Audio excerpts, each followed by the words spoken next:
Assalamualaikum warahmatullahi wabarakatuh. Semoga kalian selalu sehat lahir batin dan semoga selalu dalam lindungan Allah Subhanahu wa ta'ala. Amin amin ya rabbal alamin. Siapakah Abu Nawas, tokoh yang dianggap badut namun juga dianggap ulama besar ini? Sufi, tokoh super lucu yang tiada bandingnya. Ini asli orang Persia yang dilahirkan pada tahun 750 Masehi di Ahwaz. Meninggal pada tahun 819 Masehi di Baghdad. Setelah dewasa ia mengembara ke Basrah dan Kufah. Di sana ia belajar bahasa Arab dan bergaul rapat sekali dengan orang-orang Badui padang pasir. Karena pergaulannya ia mahir bahasa Arab dan adat istiadat dan kegemarannya orang Arab. Ia juga pandai bersyair, berpantun dan menyanyi. Ia sempat pulang ke negerinya, namun pergi lagi ke Baghdad bersama ayahnya. Keduanya menghamba kepada Sultan Harun al-Rasyid, Raja Baghdad. Mari kita mulai kisah penggeli hati ini. Bapaknya Abu Nawas adalah penghulu kerajaan Baghdad bernama Maulana. Pada suatu hari bapaknya Abu Nawas yang sudah tua itu sakit parah dan akhirnya meninggal dunia. Abu Nawas dipanggil ke istana. Ia diperintah Sultan untuk mengubur jenazah bapaknya. Sebagaimana adat Syekh Maulana, apa yang dilakukan Abu Nawas hampir tiada bedanya dengan Kadi Maulana, baik mengenai tata cara memandikan jenazah hingga mengkafaninya, menyolatinya dan mendoakannya. Maka Sultan bermaksud mengangkat Abu Nawas menjadi Kadi atau penghulu, menggantikan kedudukan bapaknya. Namun demi mendengar rencana sang Sultan, tiba-tiba saja Abu Nawas yang cerdas itu tiba-tiba nampak berubah menjadi gila. Usai upacara pemakaman bapaknya, Abu Nawas mengambil sepotong batang pisang dan diperlakukannya seperti kuda. Ia menunggang kuda dari batang pisang itu sambil berlari-lari dari kuburan bapaknya menuju rumahnya.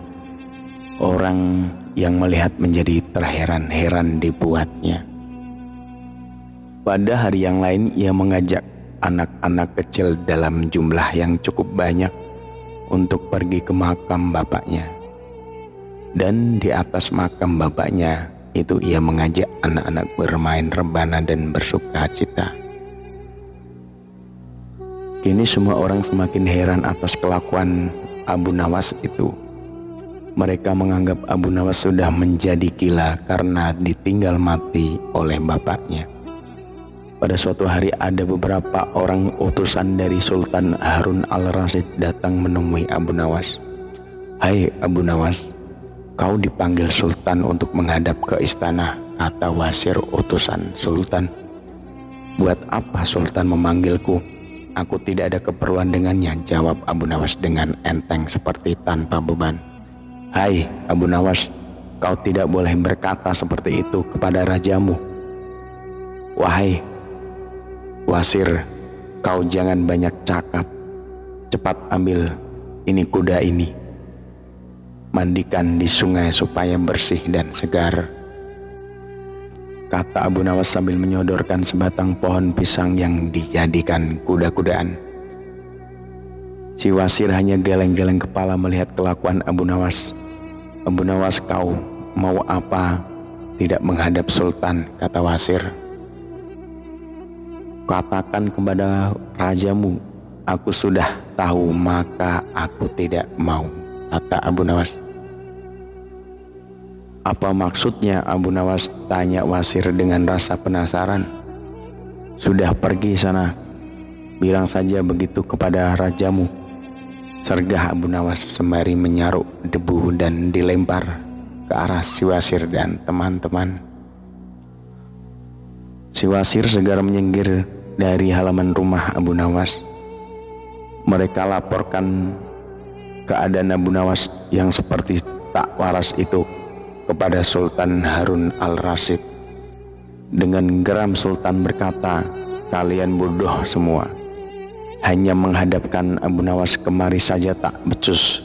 Ayo pergi sana ke rumah Abu Nawas, bawa dia kemari dengan sukarela atau terpaksa."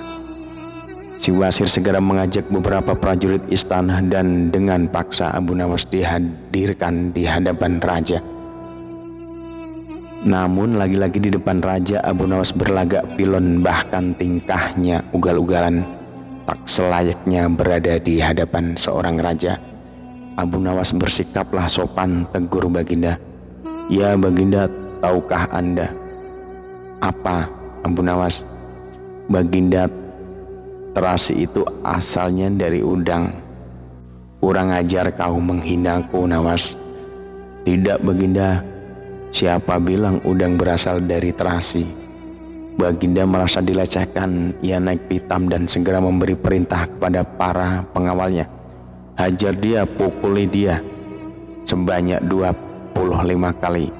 Wah, Abu Nawas yang kurus kering itu akhirnya lemas, tak berdaya dipukuli tentara yang bertubuh kekar.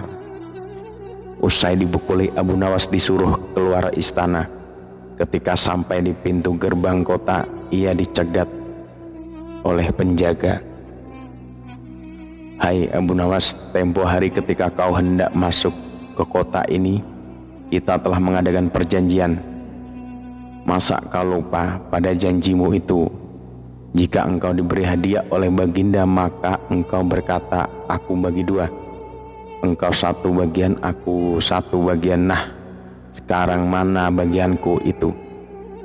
Hai penjaga pintu gerbang, apakah kau benar-benar menginginkan hadiah Baginda yang diberikan kepadaku tadi?" "Iya tentu. Itu kan sudah merupakan perjanjian kita. Baik, aku berikan semuanya, bukan hanya satu bagian." "Wah, ternyata kau baik hati Abu Nawas. Memang harusnya begitu. Kau kan sudah sering menerima hadiah dari Baginda." Tanpa banyak cakap, lalu Abu Nawas mengambil sebatang kayu yang agak besar. Lalu orang itu dipukulinya sebanyak 25 kali. Tentu saja orang itu menjerit kesakitan dan menganggap Abu Nawas telah menjadi gila. Setelah penunggu gerbang kota itu kelengar, Abu Nawas meninggalkannya begitu saja. Ia terus melangkah pulang ke rumahnya. Sementara itu si penjaga pintu gerbang mengadukan nasib kepada Sultan Harun al-Rasyid. "Ya tuanku, Shah Alam, ampun beribu ampun, hamba datang kemari mengadu Abu Nawas yang telah memukul hamba sebanyak 25 kali tanpa suatu kesalahan. Hamba mohon keadilan dari tuanku Baginda." Baginda segera memerintahkan pengawal untuk memanggil Abu Nawas. Setelah Abu Nawas berada di hadapan Baginda, ia ditanya, "Hai Abu Nawas, benarkah kau telah memukuli penunggu pintu gerbang kota itu sebanyak 25 kali pukulan?" Berkata Abu Nawas, "Ampun tuanku, hamba melakukannya karena sepatutnya dia menerima pukulan itu." "Apa maksudmu? Coba kau jelaskan sebab musabab kau memukuli orang itu?" tanya Baginda. "Tuanku," kata Abu Nawas, "hamba dan penunggu pintu gerbang itu telah mengadakan perjanjian bahwa jika hamba diberi hadiah oleh Baginda, maka hadiah tersebut akan dibagi dua. Satu bagian untuknya, satu bagian untuk saya. Nah, pagi tadi hamba menerima hadiah 25 kali pukulan, maka saya berikan pula hadiah 25 kali pukulan kepadanya. Hai penunggu pintu gerbang, benarkah kau telah mengadakan perjanjian seperti itu dengan Abu Nawas?" tanya Baginda. "Benar tuanku," jawab penunggu gerbang. "Tapi hamba tiada mengira jika Baginda memberikan hadiah pukulan." "Hahaha, dasar tukang peras, sekarang kena batunya kau," sahut Baginda. Abu Nawas tiada bersalah, bahkan sekarang aku tahu bahwa penjaga pintu gerbang kota Baghdad adalah orang yang suka narjet, suka memeras orang. Kalau kau tidak merubah kelakuan burukmu itu, sungguh aku akan memecat dan menghukummu nanti. Ampun tuanku, sahut penjaga pintu gerbang dengan gemetar. Abu Nawas berkata, tuanku, hamba sudah lelah, sudah mau istirahat, tiba-tiba diwajibkan hadir di tempat ini. Padahal hamba tiada bersalah. Hamba mohon ganti rugi, sebab jatah waktu istirahat hamba sudah hilang karena panggilan tuanku. Padahal besoknya hamba harus mencari nafkah untuk keluarga hamba. Sejenak Baginda melengak terkejut atas protes Abu Nawas. Namun tiba-tiba ia tertawa terbahak-bahak. Jangan khawatir Abu Nawas. Baginda kemudian memerintahkan bendahara kerajaan memberi sekantong uang perak kepada Abu Nawas. Abu Nawas pun pulang dengan hati gembira. Tetapi sesampai di rumahnya, Abu Nawas masih bersikap aneh dan bahkan nyentrik seperti orang gila sungguhan. Pada suatu hari, Raja Harun al-Rasyid mengadakan rapat dengan menterinya. Apa pendapat kalian mengenai Abu Nawas yang hendak kuangkat sebagai kadi, wasir atau perdana menteri berkata, melihat keadaan Abu Nawas yang semakin parah otaknya, maka sebaiknya tuanku mengangkat orang lain saja menjadi kadi.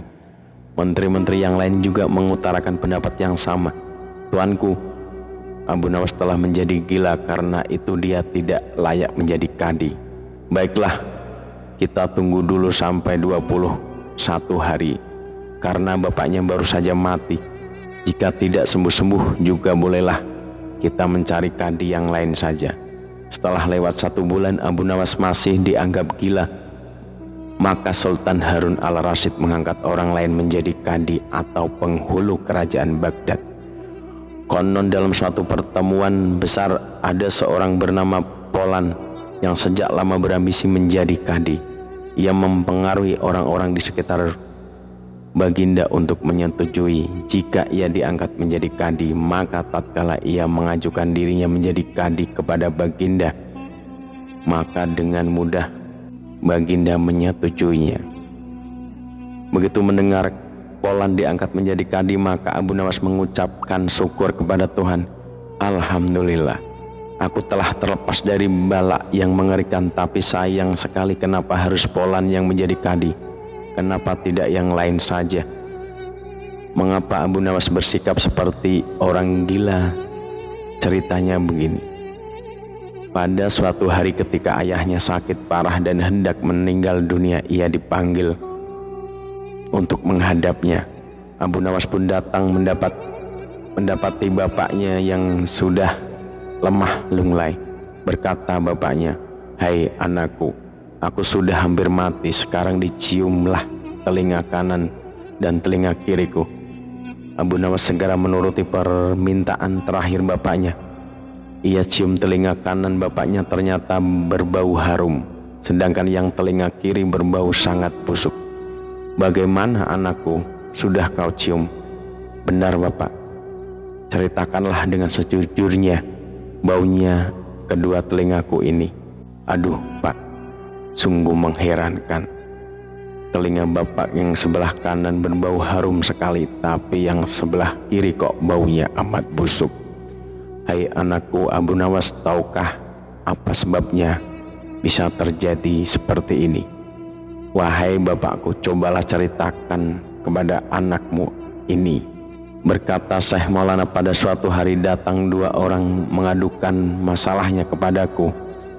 Yang seorang aku dengarkan keluhannya, tapi yang seorang lagi karena aku tak suka maka tak ku dengarkan pengaduannya.